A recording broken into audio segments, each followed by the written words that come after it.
Bonjour tout le monde, j'espère que vous allez très bien. Ça fait longtemps qu'on n'a pas fait de vidéos sur YouTube. Je suis très content de reprendre les vidéos sur YouTube. On était en train de faire toutes les mises à jour sur le site web, etc. Donc ça a pris un petit peu de temps.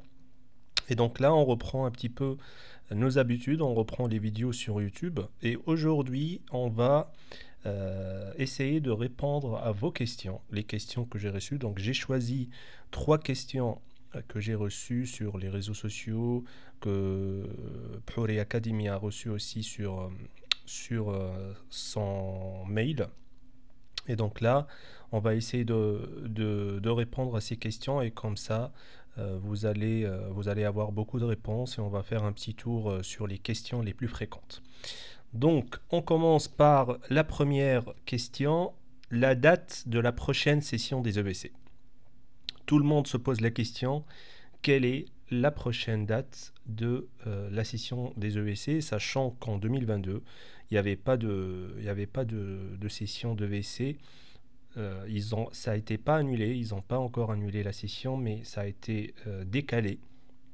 Et tout ça, c'est à cause des commissions d'autorisation d'exercice. Donc le CNG, il essaye de faire ça rapidement sur les commissions d'autorisation d'exercice pour les praticiens qui ont déjà fait leur parcours et pour aussi la loi qui autorise les praticiens à exercer en France qui ont déjà exercé pendant 2 ans. On ne va pas rentrer dans les détails de la loi, mais en gros, le CNG, il est en train de faire les commissions d'autorisation d'exercice et donc c'est un petit peu juste pour le CNG d'organiser une session d'EBC.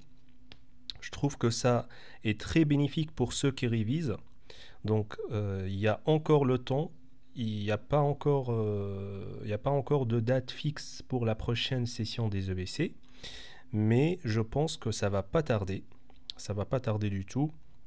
Mais de toute façon, vous avez toujours le temps de réviser pour ceux qui ont eu déjà un petit peu de temps pour réviser. Donc, ils ont encore le temps. Et pour ceux qui n'ont pas encore le courage, qui n'ont pas eu le courage pour commencer la révision, donc c'est l'occasion parce que il n'y a pas toujours de date fixe pour la prochaine session des EBC. Juste pour vous dire, la seule source d'informations concernant les EBC, c'est le site web du CNG. Donc là, on va du coup aller sur le site web de CNG effectivement pour voir un petit peu la réponse à la question.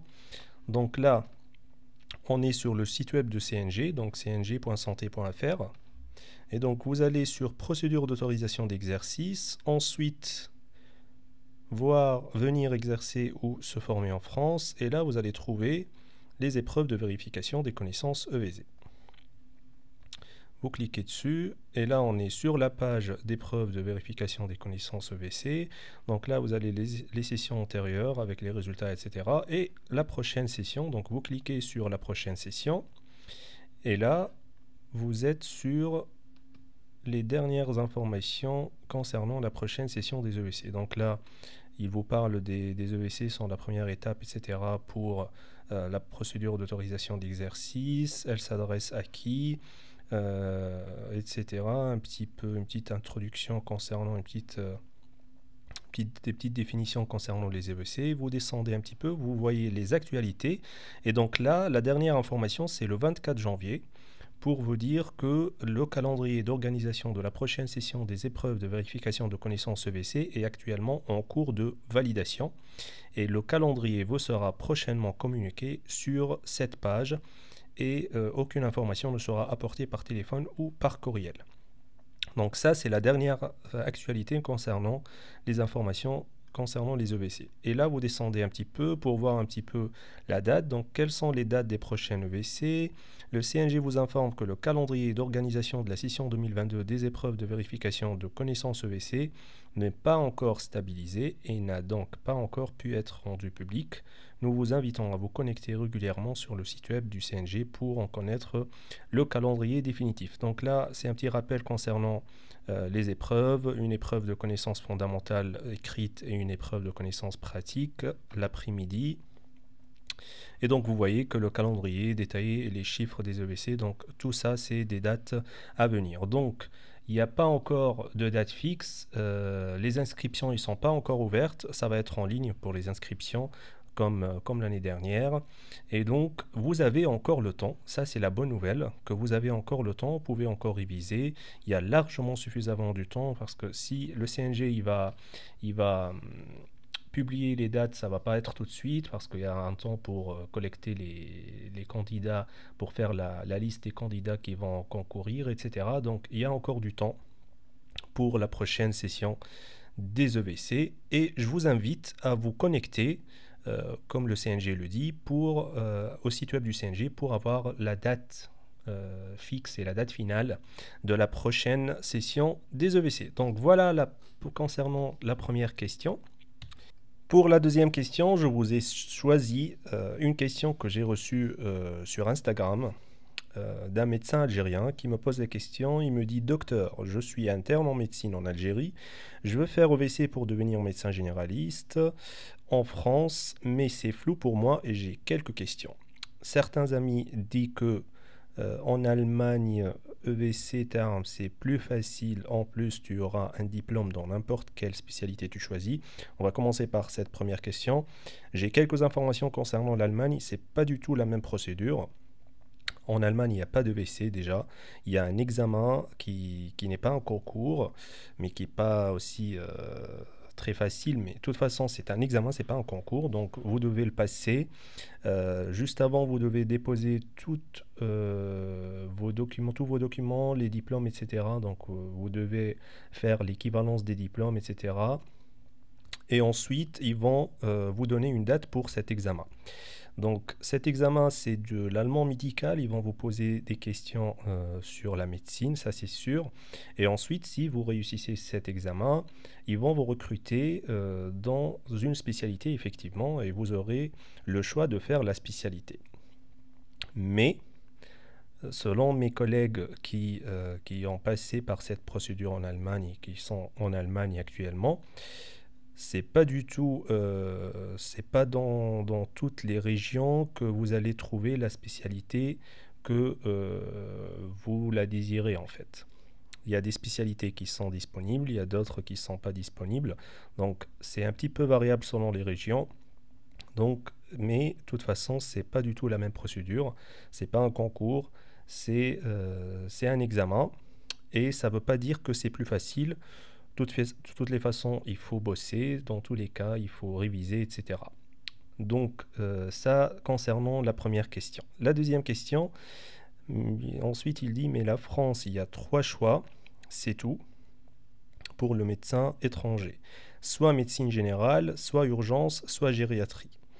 Eh bien, ça, c'est pour effectivement les EVC de médecine pour le médecin généraliste en dehors de l'Union européenne. Parce que pour les médecins qui ont eu un diplôme de médecine générale ou médecine de famille en dehors de l'Union européenne, ils peuvent passer les EVC de médecine générale ou bien les EVC de gériatrie ou bien les EVC de médecine d'urgence, effectivement. Mais, encore un autre mais, si vous passez les EVC de médecine générale, il n'y a aucun souci. Si vous réussissez votre concours, vous exercez pendant 2 ans et ensuite vous déposez votre dossier au Conseil de l'Ordre et il n'y aura aucun souci. Mais si vous passez les EVC de médecine d'urgence ou bien de médecine gériatrique, dans ce cas-là, vous devez faire une capacité ou bien un master dans la spécialité de médecine d'urgence ou de médecine gériatrique. En gros, en France, ce qui est tout le temps disponible, c'est des DU, c'est des diplômes interuniversitaires.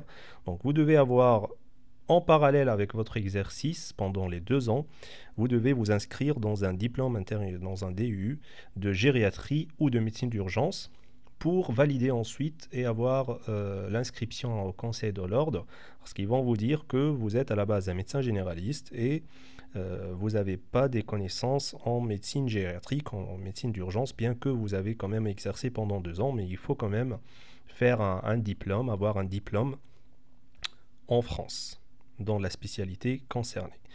Donc ça, c'est pour les médecins généralistes qui sont diplômés en dehors de l'Union européenne. Ils ont le choix de passer soit les EVC de médecine générale, soit les EVC de médecine d'urgence ou de médecine gériatrique. À la fin, il dit, eh bien, sûr, je préfère médecine générale, mais tu deviens un praticien, c'est tout, pas un diplôme. En plus, tu payes moins qu'un médecin généraliste français. Bon, pour la première question, est-ce que c'est praticien ou c'est un diplôme? Eh bien, c'est pas du tout ça, parce que si vous réussissez les EVC, et ça c'est un exemple type des connaissances et des mauvaises connaissances qu'on a eues, qu'on a entendues concernant les EVC. Donc il faut toujours poser la bonne question et ne pas avoir des informations comme ça par des gens qui savent rien du tout concernant la procédure d'autorisation d'exercice. Soit vous vous rendez sur le site web du CNG directement et vous bossez un petit peu sur le site web et vous allez trouver pas mal d'informations exactes concernant les EVC, soit vous posez la question à des gens qui ont les bonnes informations et qui vont vous guider concernant les EVC. Donc, pour la première question, je reprends. C'est pas du tout ça. Si vous réussissez les EVC, vous pratiquez la médecine pendant 2 ans en France et ensuite vous déposez votre dossier d'autorisation d'exercice au Conseil de l'ordre de médecine en France et vous serez reconnu en tant que médecin en France, en Union européenne, il n'y aura aucun souci.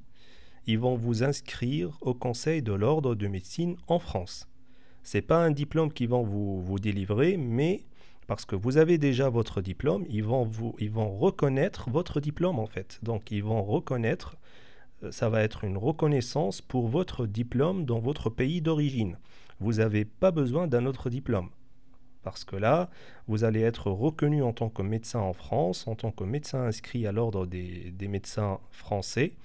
Et donc, il n'y aura pas de problème. Vous n'avez pas besoin d'un autre diplôme. C'est comme, par exemple, je dis n'importe quoi, mais c'est comme un permis de conduire. Si vous avez déjà un permis de conduire, vous n'avez pas besoin d'un autre permis de conduire parce que ça sera directement reconnu et vous pouvez conduire avec ce permis.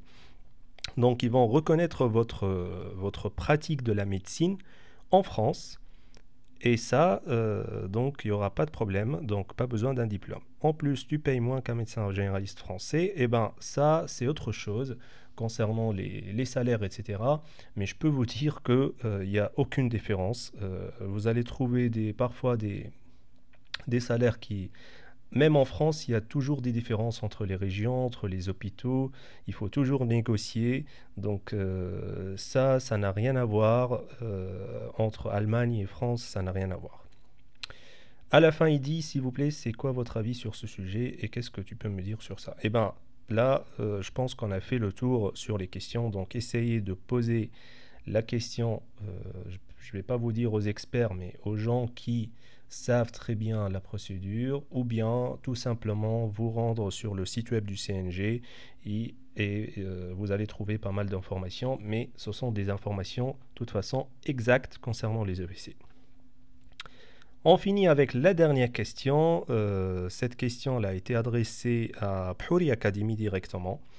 Et donc, vous avez Phouri Academy, effectivement, toute une équipe qui veille à vous répondre. Vous pouvez leur envoyer vos questions concernant surtout la formation qu'on propose pour la préparation des EVC de médecine générale.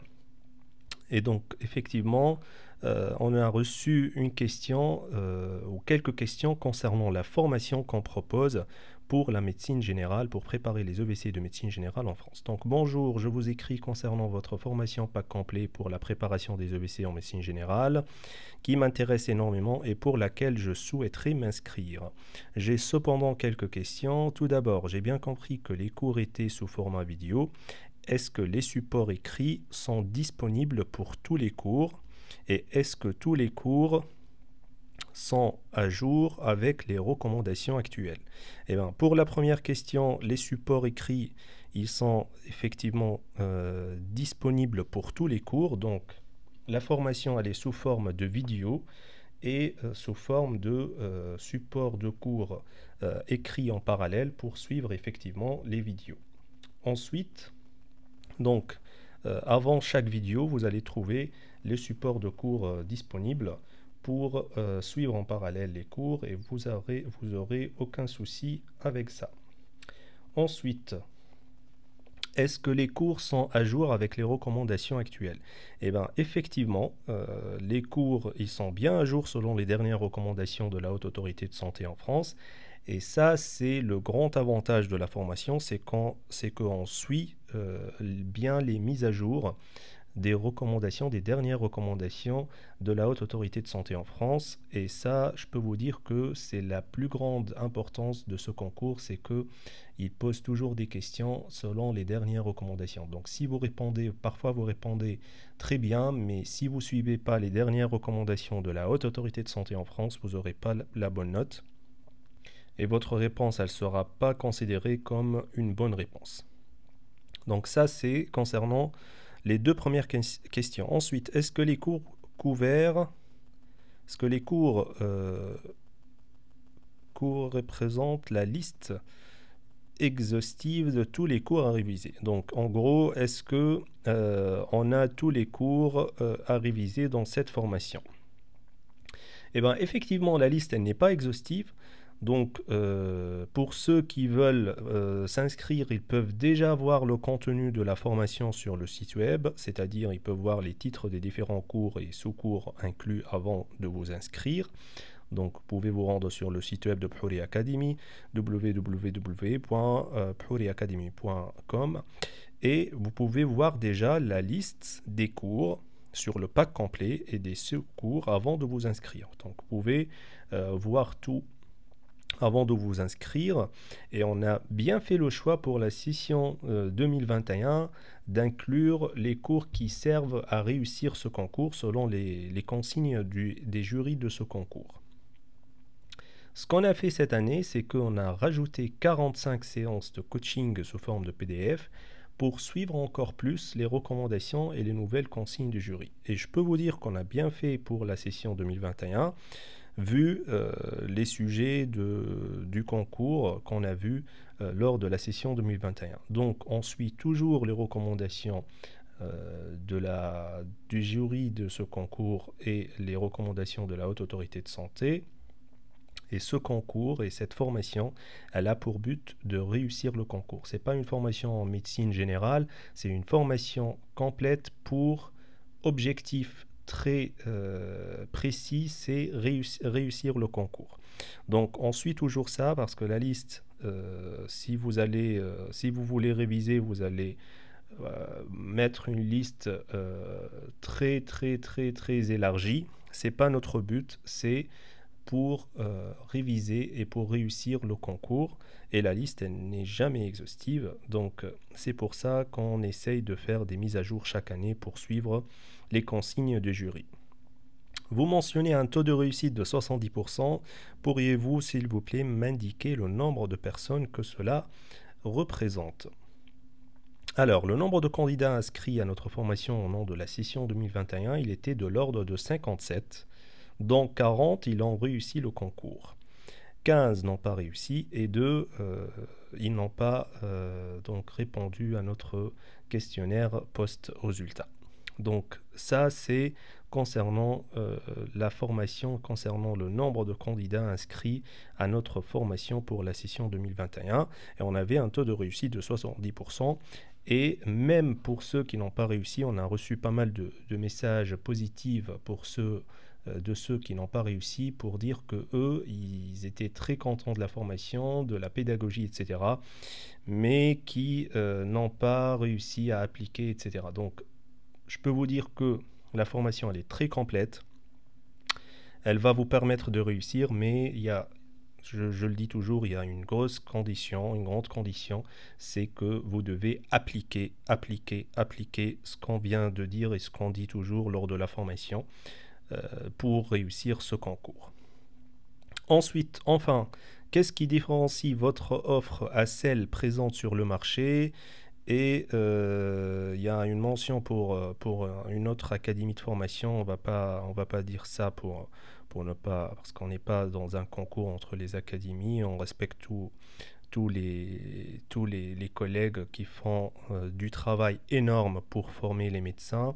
Et donc, on ne peut pas juger les autres formations présentes sur le marché. Comme je vous ai dit, on respecte les collègues qui bossent, qui font du travail pour vous aider et pour aider les médecins à former. Et moi, je vous conseille de vous former, pas spécialement dans la formation que je propose, mais formez-vous dans n'importe quel domaine. On estime par contre que notre formation elle a le meilleur rapport qualité-prix actuellement, sachant que nos tarifs ils seront bien révisés prochainement, vu que le tarif qu'on propose par rapport à la valeur ajoutée et par rapport à ce qu'on fait lors de la formation, je peux vous dire que c'est très abordable vu le résultat qu'on a eu, l'efficacité, la qualité des cours et surtout, on est très content de la satisfaction de nos candidats. Et comme je vous ai dit, même ceux qui n'ont pas réussi, de la pédagogie et de l'effort mis en œuvre. Donc voilà, merci par avance pour votre retour, bien cordialement. Donc voilà, concernant la troisième question. On a fini avec cette vidéo. Moi, je vous dis bon courage. Euh, Très bonne réussite dans vos projets. Je vous rappelle un petit peu les coordonnées donc, de Phouri Academy sur YouTube, sur Facebook, sur Instagram. Il y a le site web de Phouri Academy. Donc vous pouvez vous rendre sur le site web pour un petit peu voir de quoi il s'agit, la formation, le pack complet. Aussi, vous pouvez vous inscrire à n'importe quel cours en solo. Il y a aussi l'introduction. Vous pouvez vous inscrire à l'introduction pour découvrir un petit peu la pédagogie. Et ça, c'est le mail pour envoyer vos questions. Pour mes coordonnées, donc, vous pouvez me suivre sur YouTube, sur Facebook ou bien sur Instagram, là où je publie pas mal de choses sur la médecine et sur pas mal d'autres choses. Et on va essayer même sur YouTube de faire aussi d'autres vidéos, pas spécialement sur la médecine. Et aussi, il y a le groupe Facebook pour la préparation des EVC de la PAE. Donc, vous pouvez envoyer votre candidature pour le groupe Facebook. Donc, voilà, je vous dis bon courage, bonne réussite dans vos projets et à très bientôt.